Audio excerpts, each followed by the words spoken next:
সারা দেশে অনির্দিষ্টকালের অ্যাম্বুলেন্স ধর্মঘট প্রত্যাহার করেছে অ্যাম্বুলেন্স মালিক কল্যাণ সমিতি। জরুরি বৈঠক শেষে মঙ্গলবার রাতে কথা জানান সংগঠনটির প্রধান উপদেষ্টা গোলাম মোস্তফা ফুয়াদ।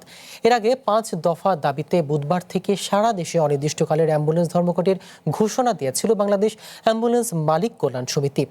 জনগুরুত্বপূর্ণ বিবেচনায় ন্যাম ভবনে মঙ্গলবার মধ্যরাতে অ্যাম্বুলেন্স মালিক সমিতি সহ বিভিন্ন দপ্তরের কর্মকর্তাদের সাথে বৈঠক করেন জাতীয়তাবাদী শ্রমিক দলের প্রধান সমন্বয়ক ও সংসদ সদস্য শামসুর রহমান শিমুল বিশ্বাস।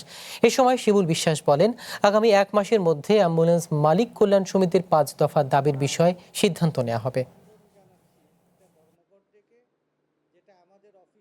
সবাই যে সব মানুষের অধিকার আছে এবং তার একটা প্রসেসটা শেষ হলেই এটা বাস্তবায়ন হয়ে যাবে।